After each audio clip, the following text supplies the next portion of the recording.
자, 오늘은 창세기 40장을 통해서 잊혀졌으나 버림받지 않은 사람이라고 하는 제목으로 요셉의 그 믿음을 살펴보겠습니다.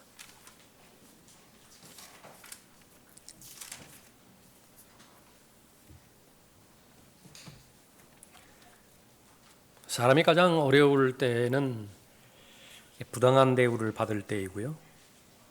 사람들로부터라든지 환경으로부터 다 마찬가지죠. 어느 사건은 또 어떤 사람의 경우에는 죽을 때까지 잊혀지지 않을 그런 그 사건이 있을 수도 있습니다. 내 개인적인 사건은 아닌데 옆에서 지켜본 상황 가운데서 지금까지도 기억에 남는 것은요, 아주 씁쓸한 것이 사람에 대해서. 대학교 때 선배 누나와 선배 형이 있었습니다.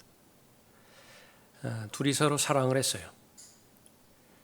그 남자가 미국에 유학을 떠나는데 여자는 가지 않아야 될 상황임에도 불구하고 돕기 위해서 같이 간 것입니다. 학위의 기간이 길어졌어요.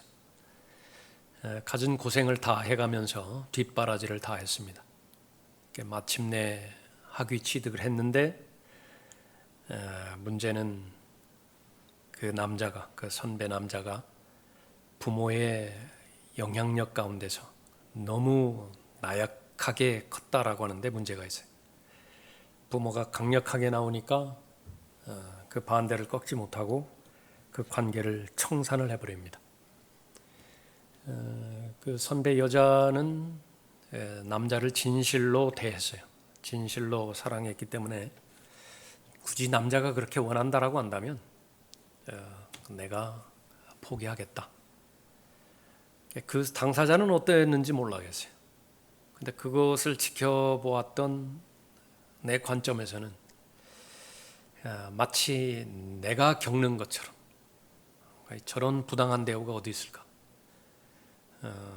똑같이 가장 귀한 시간이고, 근데 그야말로 그런 헌신을 보지를 못했는데 그런 배신을 당하고 또 여러 가지 말도 되지 않는 그런 그 변명거리를 그렇게 들어야 됐을 때 그 인생에 대한 패배감, 또 상처, 그것이 얼마만큼 큰 것인가.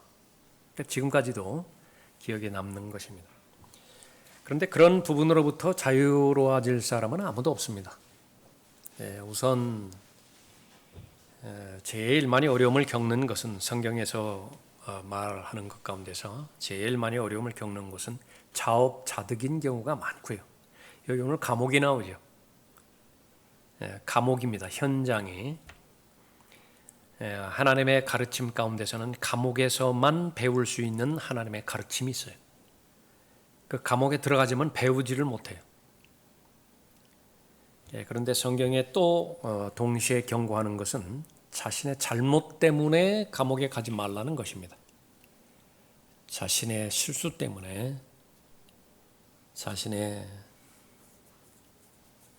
죄 때문에 지옥에 가는 것은 성경에서는 결코 금지하고 있습니다. 여기는 눈에 보이는 감옥이지만 눈에 보이지 않는 감옥이 헤아릴 수 없을 정도로 많이 있죠. 많은 경우에 역시 마찬가지입니다. 본인이 만들어 놓은 감옥이에요. 스스로를 그 감옥에다 쳐놓고 스스로 자물쇠로 채워버립니다. 언제 그 감옥에서 나올 것이냐? 하나님의 은혜의 능력으로 나오게 될 것인데 어떤 경우에는 나왔다 또 들어가는 경우도 있고요. 그것이 반복되어지는 경우도 있고 또 어떤 경우에는 죽을 때까지 나오지 못하는 감옥도 있습니다.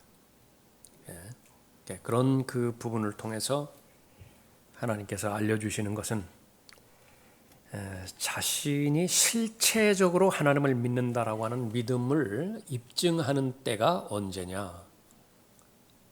그것이 이제 여러 단계를 거쳐서 우리로 말하면 이제 하나님의 말씀을 들음으로부터 시작되겠죠. 그 단계가. 그래야 믿음이 형성되어지니까. 그 형성된 믿음이 하나님께서 기뻐 받아들여지시는 죽은 믿음이 아니라 산 믿음인 것이냐? 그것은 반드시 경험을 통과해야 됩니다. 시련이라고 하는 경험, 테스트, 트라이얼, 연단의 과정을 통과해야 그것이 바로 나에게 실제적인 믿음이 되어지는 것이죠. 그것이 바로 그 요셉을 통해서 우리가 배울 수 있는 그런 그 부분입니다. 감당하지 못할 시험은 허락하지는 않으십니다. 요셉은 요셉 나름대로의 믿음이 있기 때문에 다른 사람하고 비교할 수는 없죠. 요셉은 요셉 나름대로의 믿음이 있기 때문에 그 믿음의 분량에 맞는 시험을 허락하십니다. 목적은 무엇이냐 그러면 우리가 아는 것처럼 선입니다. 선을 이루기 위해서.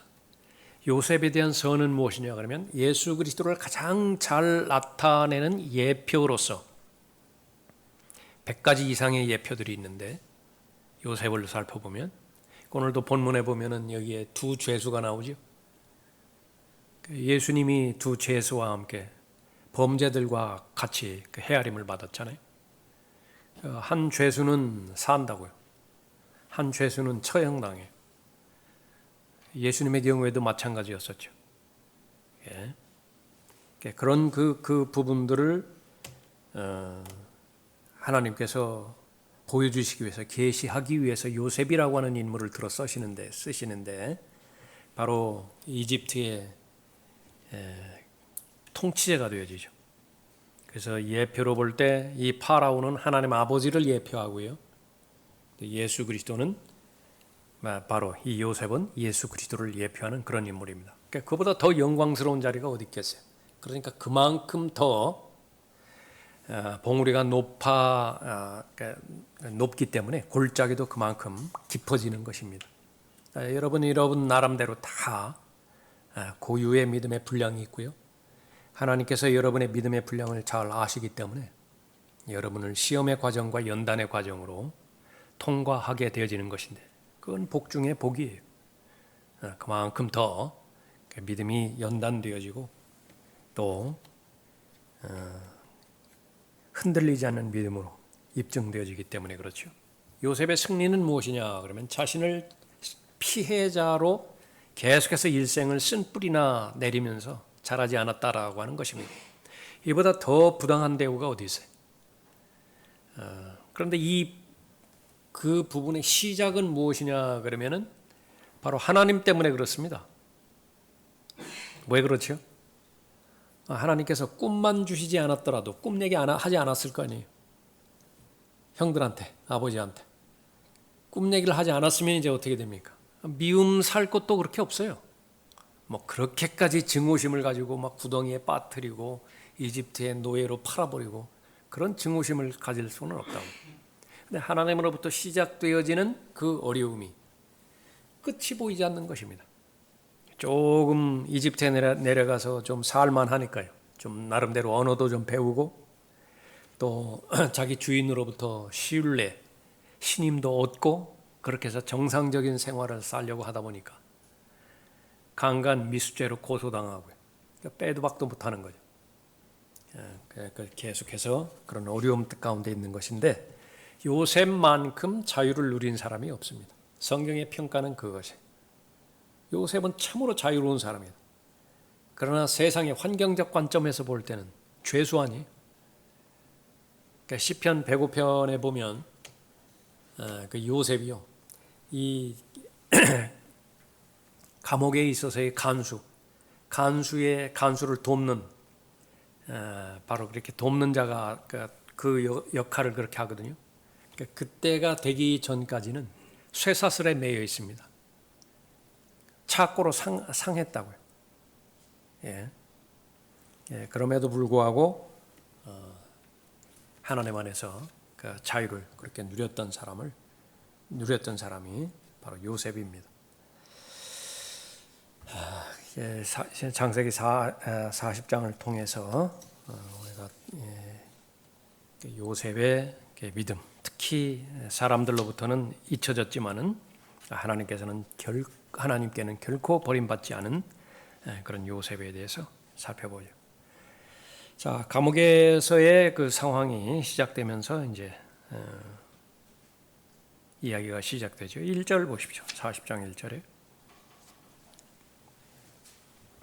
이런 일들 후에 이집트 왕의 술 맡은 자와 빵 굽는 자가 그들의 군주 이집트 왕에게 범죄한지라. 이게 동떨어져 있습니다. 요셉이 지금 감옥에 있는 거하고 파라오 왕궁에서 지금 사건이 벌어지는 거하고 무슨 관계가 있어요? 아무 관계가 없는데 이보다 더 직접적인 관계가 없는 거예요. 누구 관점에서 볼 때? 하나님 관점에서 볼 때. 그러니까 이것을 바로 하나님께서는 섭리라고 하는 연결고리로 연결시켜버리는 것입니다. 상상도 못하는 거죠. 그래서 이런 일들이 있었던 것입니다. 2절에 파라오가 그의 두 관리 즉 술 맡은 책임자와 빵 굽는 책임자에게 노하여 그들을 경호대장의 집에 있는 감방에 가두었으니 그곳은 감옥 곧 요셉이 갇힌 곳이더라. 경호대장이 요셉으로 그들과 함께 있게 하였으니 그가 그들을 섬겼더라. 그들이 감방에 한동안 계속해서 갇혀 있더라. 한동안에는 이제 그 포디발의 이 집에 있는 그 감옥에서 그 생활을 했고요. 또 쭉 그 내용들을 보면은 이제 시간이 지남에 따라서 한 3년 정도 이후부터는 밤에는 묶여 있습니다. 그러나 낮에는 풀려 있어요. 그래서 낮에는 이런 그 죄수들을 섬기는 것인데 이 죄수들 여기에서 이 빵 굽는 자라고 그랬죠. 또 술 맡은 자라고 그랬죠. 최고위 관리입니다. 왕의 최측근에서 그렇게 섬기는 사람이죠. 요즘 말로 하면 뭐 비서실장쯤 되겠죠. 그런 그 사람으로 하나님의 섭리 가운데서 이 두 사람과 그렇게 만나게 되어지는 것입니다. 거기에 39장 21절에 보면 그러나 주께서 요셉과 함께 하시고 이것이 이제 핵심 구절이죠. 그러나라고 하는 것은 이제 환경을 말하는 것입니다. 가장 열악한 환경인데 그러나 그것과는 대조적으로 하나님의 관점에서 보았을 때 가장 중요한 것이 무엇이냐? 하나님과의 교제가 단절되지 않았다는 것입니다. 하나님과의 교제의 깊이가 그 친밀한 그 관계가 거리감이 있었다라고 하는 것이 아닌 거예요. 그것이 가장 핵심입니다. 그러나 주께서 요셉과 함께 하시고 그에게 자비를 보이시어 간수의 목전에서 그에게 은총을 베푸셨으니 간수가 감옥에 있는 모든 죄수들을 요셉의 손에 맡겼으므로 그들이 거기서 행한 모든 일을 그가 맡아 처리하였더라. 간수는 그의 손에 있는 것은 어떤 것이라도 돌아보지 않았으니 이는 주께서 그와 함께 하셨고 그가 행한 것을 주께서 형통하게 하셨기 때문이더라. 주께서 요셉과 함께 하셨다라고 하는 표현이 이 세 구절에서 두 번 나오죠. 처음에 결론을 내고 시작하고요. 나중에도 결론은 무엇이냐면 이 똑같은 하나님의 약속의 말씀으로 결론을 내는 것입니다. 요셉의 생애예요. 시작도 주께서 함께 하시고 그 마지막도 주께서 함께 하셨다. 이것을 우리에게 가르쳐 주시는 것입니다. 이 감옥에서 형통해 봐야 얼마나 형통하겠습니까? 하나님께는 너무나 중요한 거예요. 그래서 그리스도인은 어디를 가든지 그리스도인이라고 하는 그 말의 중요성이 거기 있는 것입니다.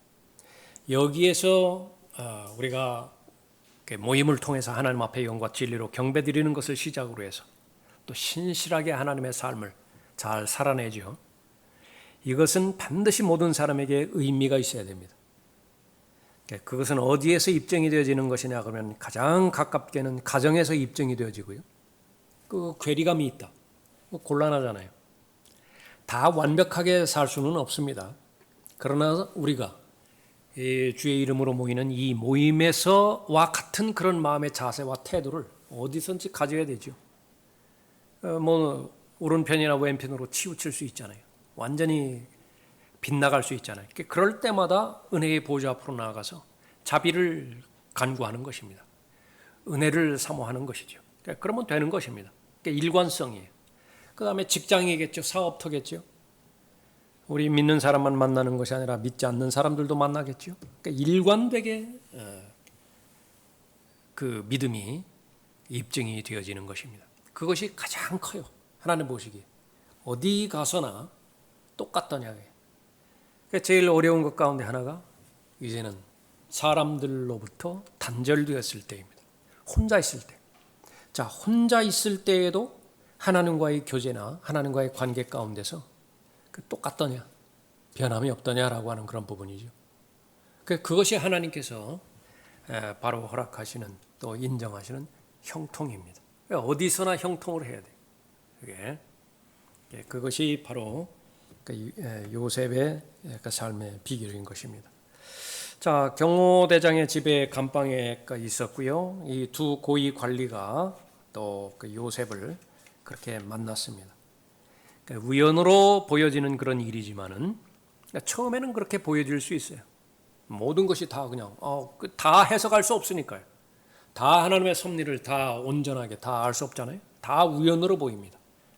그러나 시간이 지날수록 하나님께서 보여주시는 것은 하나님의 섭리라고 하는 결론에 도달하게 되어지죠.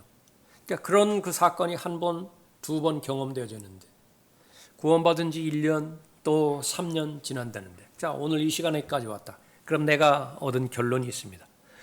내 인생 가운데서 일어난 사건 가운데 단 하나도 우연이라는 없어요. 그러니까 지금까지도 그 의미를 찾지 못했다라고 한다면 곧 그 의미가 드러나게 될 거예요. 그래서 그것은 무엇이냐면 절대로 나한테 일어나는 일들에 대해서 과소평가해서는 안 된다라고 하는 사실입니다. 그러니까 나한테 어떤 기회가 주어졌다. 더 말할 것도 없고요. 특별히 하나님의 직접적인 뜻과 관련돼서 나에게 기회가 주어졌다. 그것은 말할 것도 없습니다. 그러나 간접적으로 이것이 하나님의 뜻과 어떤 관계가 있을까? 그런 그 거리감을 느끼는 사건이라 하더라도 그건 과소평가해서는 안 되는 것이다. 쉽게 넘어가지 말라는 것이죠. 어느 것 하나 여기에 하나님의 뜻이 어떤 하나님의 뜻이 있을 것인가? 하나님의 뜻이 있다라고 한다면 마귀의 공격은 당연하겠죠. 그 내가 판단해야 되는데 문제는 바로 생각 싸움이라 그랬습니다. 어떤 생각에 내 생각을 동의시키는 것이냐? 그러니까 나에게도 주체가 있으니까, 인격이 있으니까. 그러니까 요셉의 경우에는 바로 어느 것 하나 소홀히 대하지 않았습니다. 그래서 늘 형들과의 관계에 있어서나 아니면 포디발 그 가정과의 관계에 있어서나 신실한 것을 계속해서 주장해냈는데 이 감옥에서도 역시 마찬가지입니다. 그래서 우연 또 무슨 그냥 예상치 못한 사고 또 이런 것들 그런 것들은 아무리 세세하다 하더라도 또 하나님의 계획 가운데서 섭리 가운데서 있었다라고 하는 그런 사실입니다. 6절에 보십시오. 5절에 보십시오. 감옥에 갇혀있는 이집트 왕의 술 맡은 자와 빵 굽는 자 두 사람이 다 꿈을 꾸었는데 각자가 한 밤에 자기 꿈을 꾸었으나 각자가 해석이 다른 꿈을 꾸었더라. 요셉이 아침에 그들에게 들어가서 그들을 보니 보라 그들이 슬퍼하는 기색이더라. 요셉이 자기 주인 집의 감방에 자기와 함께 갇혀있는 파라오의 관리들에게 물어 말하기를 어찌하여 오늘은 그처럼 슬퍼 보이나이까? 그렇게 말했죠. 매일매일 만나는 사람인데 안색을 보고 알았습니다. 역시 마찬가지로 소외시하지 않고 이 사람들에게 자신이 도울 수 있는 어떤 필요가 있는 것인가 그걸 아주 적극적으로 살펴보죠. 신약으로 넘어와서 이것은 너무나 당연한 부분입니다.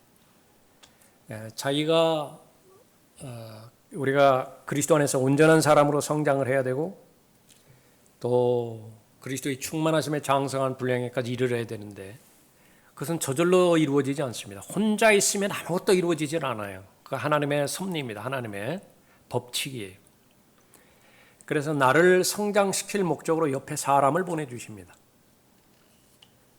그런데 옆에 사람을 보내주셨을 때에 내가 단단해지고 내가 연단되어지고 성장되기 위해서는 다른 사람을 반드시 도와야 됩니다. 다른 사람을 돕지 않는다. 그러면 늘 그 상태로 정체돼요. 그러니까 주지 않는 것이 어떻게 보면 유익인 것 같아요. 소비하지 않으니까. 그것이 계속해서 내가 갖고만 있으니까. 근데 성경의 관점은 뭐냐면 이리저리 휩쓸리게 되어 있습니다. 어린아이에 자라지 않기 때문에 제일 먼저 자신이 해야 할 일을 의무감 가운데서 잘 해낼 수 있어야 됩니다. 하나님께서 우리에게 주신 의무가 있지요. 믿음의 분량에 따라서 아니면 그 믿음과는 관계없이 성경에 직접적으로 기록하심으로 인해서 주신 것들이 있다고요. 무슨 모든 일에 감사하라. 이것은 뭐 기도하고 자시고 할 것도 없어요. 믿음의 분량과도 상관이 없습니다. 그것은 예수 그리스도 안에서 하나님의 직접적인 뜻이니까 우리는 그 의무를 잘 감당을 해야 되죠. 그 의무를 감당했을 때에 그것은 특권으로 확인이 된다라고 하는 것이 하나님의 말씀의 또 특징입니다. 처음에는 부담감을 가지고 시작을 했지만은 그러나 그것은 하나님께서 나를 사랑하시기 때문에 부여해 주신 기회라라고 하는 것이죠. 그래서 제일 먼저는 자기 일을 돌아봐야 돼요. 그런데 거기에서만 그치지 말고 다른 사람의 일도 돌아보라라고 하는 것입니다. 특히 교회와 관련돼서 그런 그 부분이죠. 같은 지체에 관련돼서 다른 사람의 일을 돌아볼 때에 그 사람은 바로 하나님의 섭리 가운데 있는 것이고 하나님의 선을 계속해서 이루어 나가고 있는 것입니다. 더 나아가서 영적으로 도와줘야 될 사람이 있습니다. 진리의 지식에 이르는 것이 하나님의 뜻인데 이 사람이 어떤 필요가 채워지지 못함으로 인해서 진리의 지식에 이르지를 못해요. 무엇 때문에 그런 것이냐? 제일 먼저 이 사람이 시간을 잘 못 낼 경우도 있죠. 이 사람이 진리의 지식에 이르는 필요를 잘 느끼지 못할 경우도 있죠. 그러면은 그 사람과의 교제 가운데서 그것을 도와야 되는 것입니다.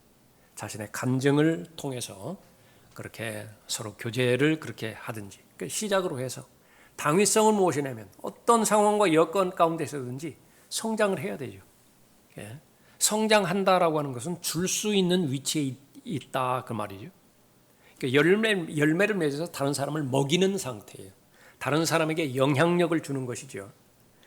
내 안에 형성된 확신, 그것은 반드시 나눠져야 돼요. 내 안에 있는 예수 그리스도 안에 있는 영원한 생명, 이거 반드시 나눠줘야 된다고요.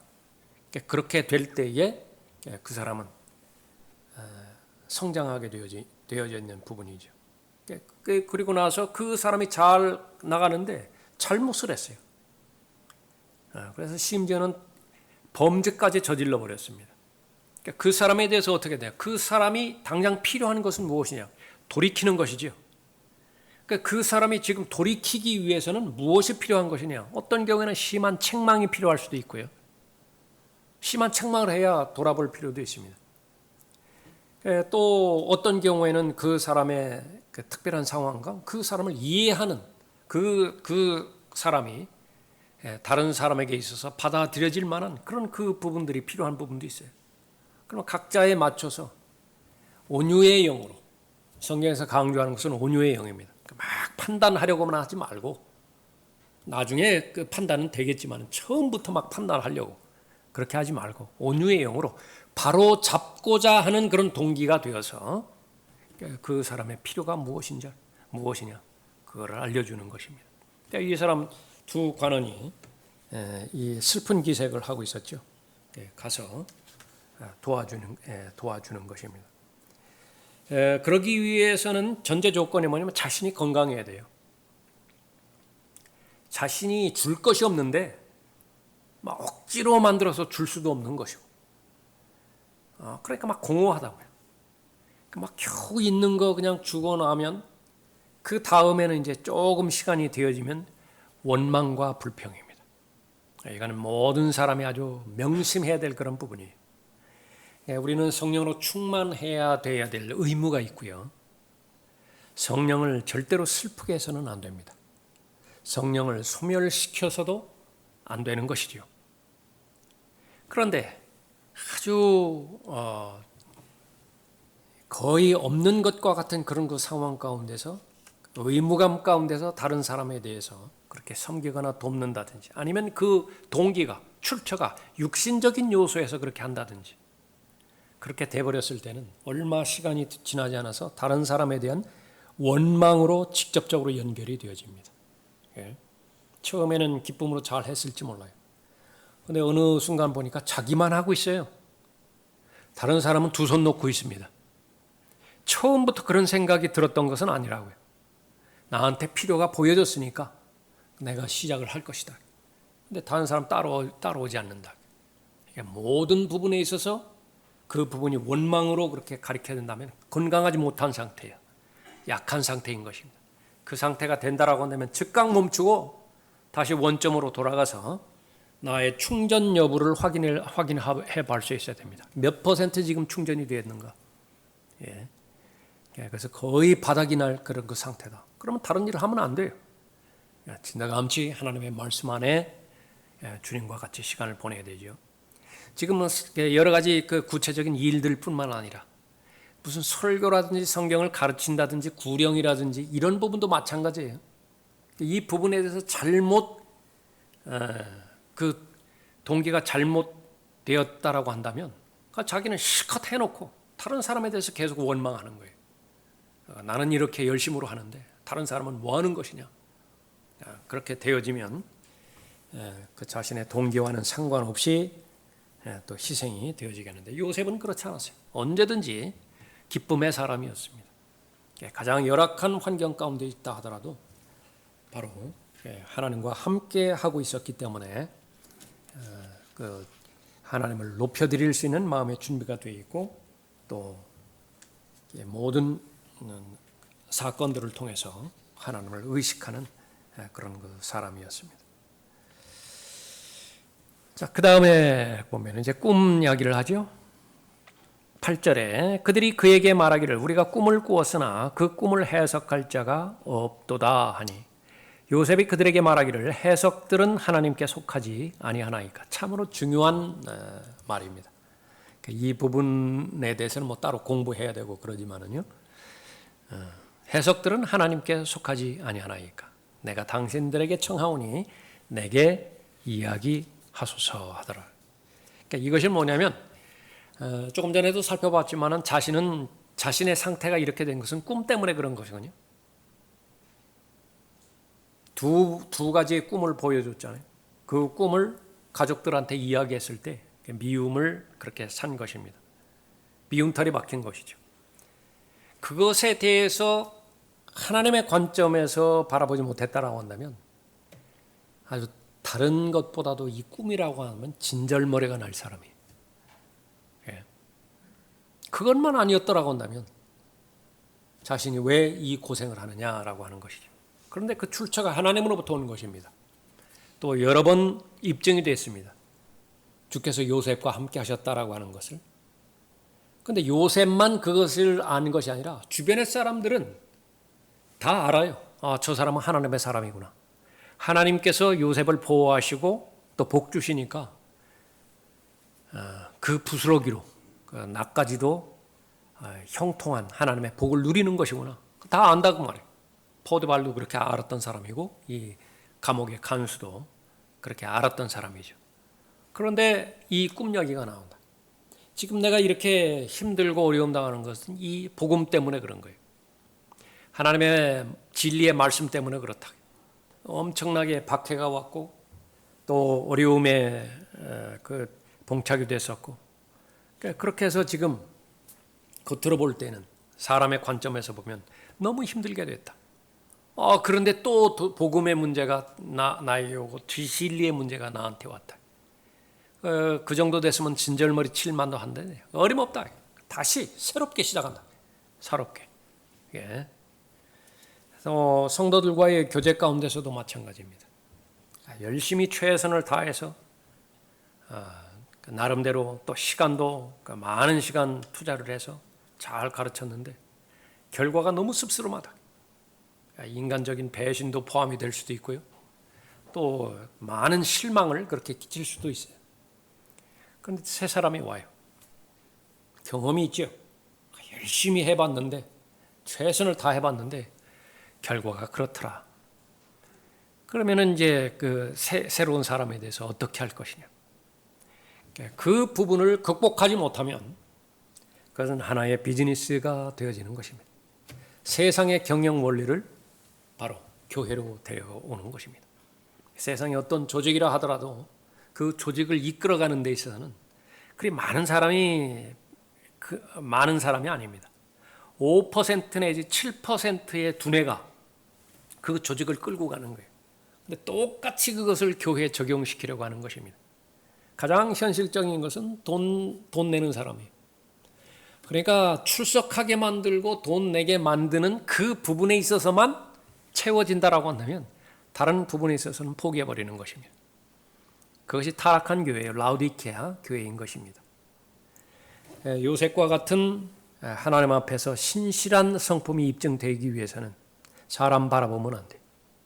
하나님으로부터 온 것이다.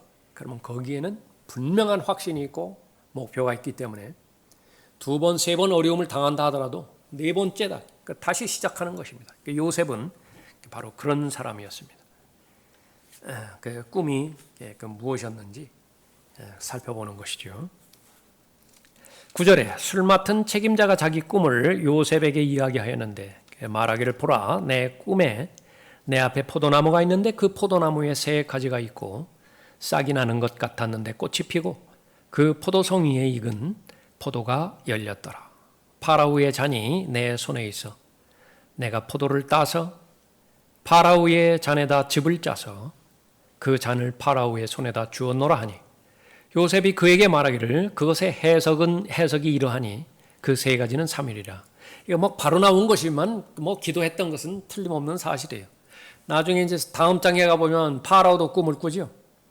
기도합니다.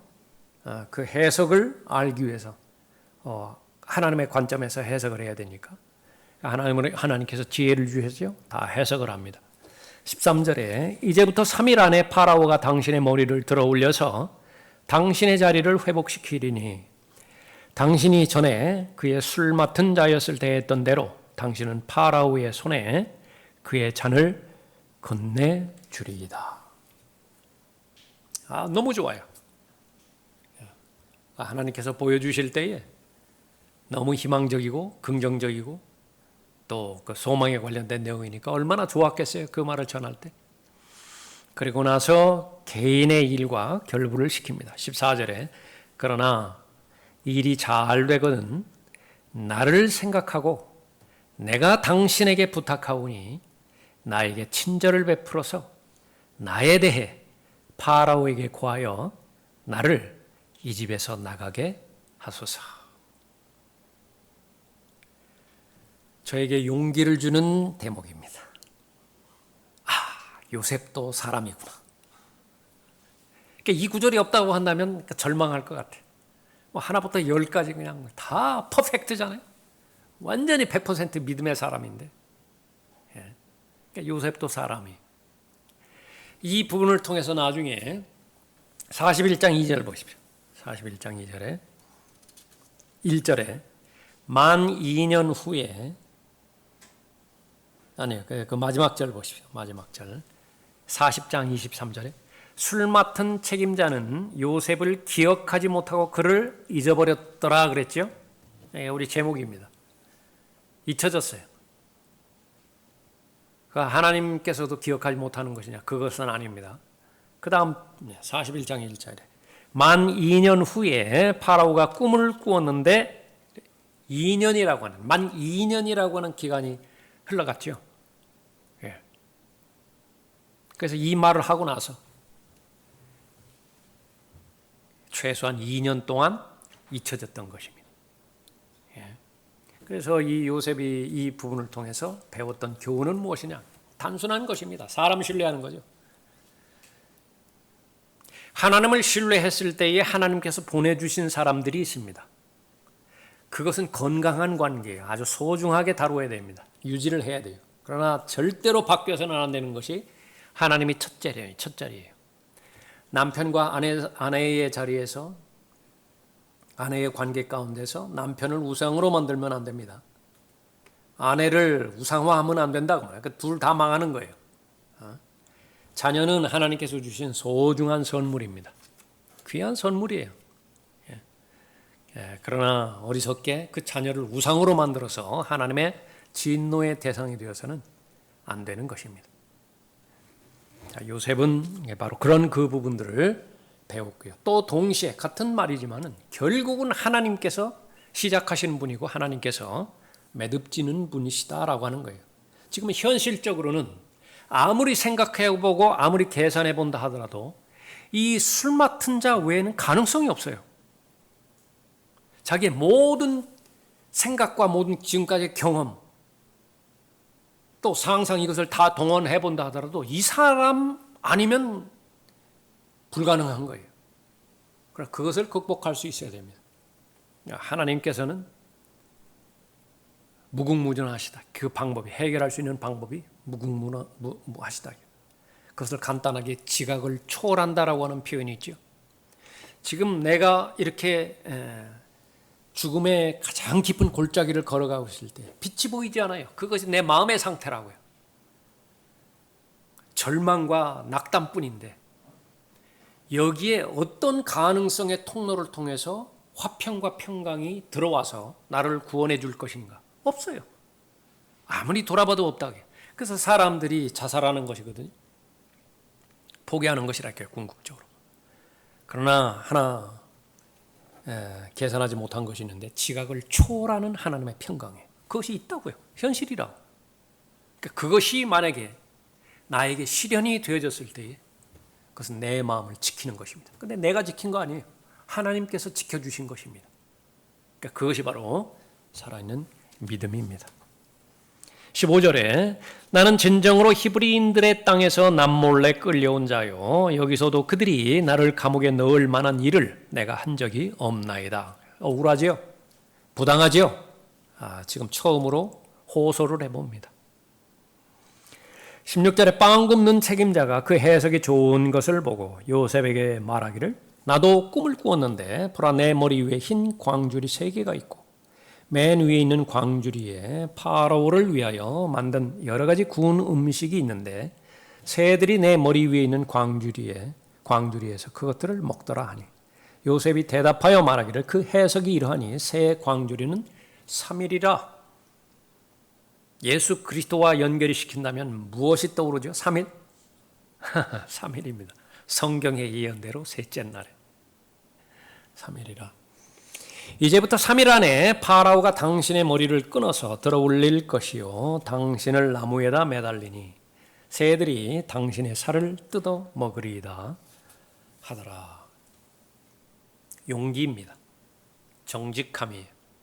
하나님께서 기뻐하시는 사람의 특징입니다. 하나님의 사람은 모두가 다 긍정적 생각을 가지고 있고 적극적 생각을 가지고 있어야 됩니다. 그것이 믿음의 사람이에요. 이것을 교묘하게 왜곡시켜서 긍정적 사고방식, 적극적 사고방식 그것으로 하나님의 말씀을 다 따돌려 버렸죠. 그러면 성경적, 긍정적 사고방식은 무엇이냐 하면 하나님의 말씀은 모조리 그렇게 된다는 것이에요. 사람들에게 좋게 말하는 것만이 기분 좋게 말하는 것만이 긍정적으로 말하는 것이 아니라 요셉만큼 긍정적인 사람이 없어요. 아무리 깊은 골짜기로 떨어졌다고 그 자리에 위치시켜보라 실망하나 기쁨을 잃어버리나 세상에 그런 긍정적인 사람이 어디 있어요. 근데 그 사람의 특징 가운데 하나는 사실을 사실대로 말하는 거예요. 존재는 사실일 때예요. 사실일 때. 사실인 것을 어떻게 알 수 있는 것이냐. 그 출처가 하나님이니까 그건 두말할 것도 없습니다. 그래서 정직한 사람. 사람의 마음을 얻는 것이 사람의 우상이에요. 사람의 마음을 얻어야 자기가 존중받으니까 그렇습니다. 그거 극복해야 돼요. 극복해야 된다. 진리 밖에서는요, 가능하면 모든 사람하고 화평을 유지해야 됩니다. 성경의 가르침이에요. 될 수 있으면 놔주라고요. 양보하라고요. 관용을 베풀라고요. 그러나 성경 안에서 명백하게 하나님께서 진리의 과정 가운데서 말하는 것은 절대로 타협하면 안 됩니다. 그것이 본질이에요. 본질에 대해서는 선이 굵어야 되고요. 다른 사람도 그것을 알게 해야 됩니다. 아, 저 사람은 저 사람들이다. 그렇게. 또 진리 외의 그 부분에 있어서는 가능하다면 바울의 자세를 취해야 됩니다. 바울의 본질은 뭐냐면 그 사람이 구원받는 거예요. 그 사람이 유대인이에요. 그 유대인처럼 할 수 있어요. 그 사람이 이방인이에요. 이방인처럼 할 수 있어요. 자유롭다고요. 요셉, 그것은 사람의 마음을 얻기보다는 하나님을 기쁘시게 해드리고자 하는 일관된 마음의 상태를 유지하고 있다. 그것이 성품입니다. 사람의 성품인데 어디를 통해서 또 이렇게 배운 것이냐? 그러면 바로 이런 과목을 통해서 배운 것입니다. 20절에 3일째 되던 날은 파라오의 생일이었으므로 그가 그의 모든 신하들에게 잔치를 벌였는데 그의 신하들 가운데서 술 맡은 책임자와 빵 굽는 책임자의 머리를 들어서 술 맡은 책임자는 그 술 맡은 직책을 회복시키니 그가 파라오의 손에다 잔을 건네주더라. 그러나 파라오가 빵 굽는 책임자는 매어 달았더라. 요셉이 그들에게 해석했던 것과 같았으나, 여기까지 같았으나 술 맡은 책임자는 요셉을 기억하지 못하고 그를 잊어버렸더라. 그러니까 하나님의 섭리예요. 만약에 기억했으면 어떻게 됐죠? 여기까지입니다. 요셉의 믿음의 행보는 거기까지예요. 거기까지. 그러나 기억하지 못하게 했죠. 하나님께서 요셉을 아낀 거예요. 바울이 3번 기도했습니다. 이 병만큼은 낫게 해주시라고. 하나님께서 들어주셨으면 어떻게 됐어요? 바울의 생애는 거기까지예요. 거기까지라고요. 그 이후부터는 자신이 없습니다. 하나님으로부터 계속 쓰임 받을 것인지 그러지 못할 것인지 자신이 없다고요. 그러나 예수님께서 베드로를 위해서 기도하셨다고 그랬죠. 사탄이요, 밀가부르듯이 베드로에게 직접적으로 다가서는데 그를 위해서 기도하셨다고요. 베드로를 아끼기 때문에 그렇죠. 바울을 아끼기 때문에 노라고 하는 기도 응답을 그렇게 주신 것입니다. 잊혀졌다고 해서 하나님이 없는 것이 아니에요. 하나님의 섭리는 중단되지 않습니다. 그러나 내 관점에서 볼 때, 내가 가지고 있는 시계의 관점에서 볼 때 너무 느려요. 좀 빨리빨리 해 주셨으면 좋겠는데. 그러나 비록 그것이 천천히 돌아간다 하더라도 절대로 멈추지 않습니다. 예. 그런데 나중에 알아보면요, 시간이 지난다든지 아니면 최종적으로는 들림받아 올라가서 본다든지 그렇게 됐을 때는요, 그것이 최적의 시간이었어요. 최적의 시간. 그것보다 더 빨라서도 안 되고 느려서도 안 됩니다. 그러니까 정확하게 엘리야는 엘리야대로, 사드락과 메삭과 아벳느고, 그러니까 정확한 그 타이밍이에요. 사자굴에 던져진 다니엘, 정확하게 그 시간이어야 돼요. 그거보다 더 앞서거나 미루거나 하면 안 돼요. 예? 마찬가지로 여러분들에게도 지금까지 살아왔던 생애 가운데서 하나님께서 직접적으로 개입하시고 주관하셨던 그 상황, 그것은 하나님의 섭리인 것인데 그것은 절대적으로 하나님의 계획과 하나님의 목적이 온전하게 성취되게 하기 위해서 하나님께서 간섭하신 것입니다. 이것을 우리가 배우는 것입니다. 지금까지 경험으로도 배웠죠? 앞으로도 마찬가지일 것입니다. 앞으로 더 견고한 믿음과 더 깊은 신뢰를 하나님 앞에 드림으로 인해서 내 상황이 어떤 곳에 처해 있든지 간에 사람들은 나를 방치할 수 있어요. 저 사람 저기까지구나. 지금까지는 하나님께서 쓰셨을지 모르지만 지금 저기까지 한구나. 설령 그렇게 말한다 하더라도 하나님은 포기하지 않으세요. 계속해서 하나님께서는 그 하나님의 자녀와 함께 하시는 것입니다. 자, 오늘 여기까지 하겠습니다.